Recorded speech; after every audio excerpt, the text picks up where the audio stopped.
ఆనాడు కేసీఆర్ నగర్లో పాదయాత్ర చేస్తే వాల్మీకి బోయలు కేసీఆర్ కండగా నిలబడ్డారని 2009లో మహబూబ్ నగర్ కు వలస వచ్చిన కేసీఆర్ ను పాలమూరు బెడ్లో గెలిపించారని టీపీసీసీ అధ్యక్షుడు రేవంత్ రెడ్డి అన్నారు.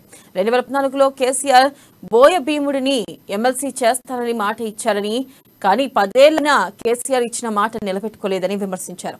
గాంధీ భవన్లో పాలమూరు జిల్లాకు చెందిన వాల్మీకి బోయలు రేవంత్ రెడ్డి, బట్టి, ఉత్తమ్ కుమార్ నిలిచారు. ఇక వాల్మీకి బోయలను ఎస్టీ జాబితాలో చేర్చేందుకు కృషి చేయాలని వినతి పత్రం సమర్పించారు.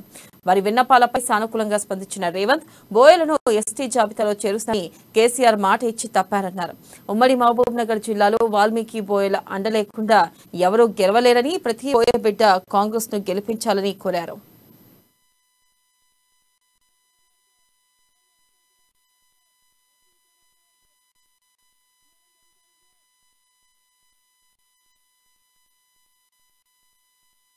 ఆళ్ల కల్వకుంట్ల చంద్రశేఖరరావు తెలంగాణ రాష్ట్ర సమితి ప్రారంభించిన తర్వాత మేమేమని చెప్పినాం, తెలంగాణ ఉద్యమం తెలంగాణ రాష్ట్ర సాధన జరిగితే మొట్టమొదట పాలమూరు జిల్లాకు ముఖ్యంగా గద్వాల అలంపూర్ ప్రాంతంలో ఉన్న ఆర్టీఎస్ కెనాల్ ద్వారా మనకు రావాల్సిన నీళ్లు రావడం లేదు.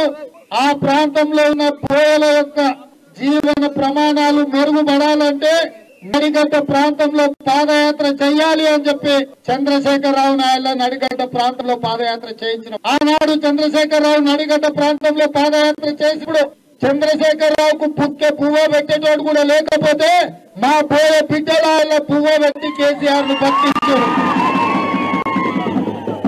ఆ పాదయాత్రలో చంద్రశేఖరరావుకు అండగా నిలబడి నడిగడ్డ ప్రాంతంలో ఆర్టీఎస్ నీళ్ల కోసం గద్వాల నడిగడ్డ మీద చంద్రశేఖరరావు పార్టీ జెండాను ఎగరేపించింది, చంద్రశేఖరరావును నడిపించింది మా బోయ సోదరులు అని చెప్పి నేను ఈ సందర్భంగా గుర్తు చేయదలుచుకున్నా.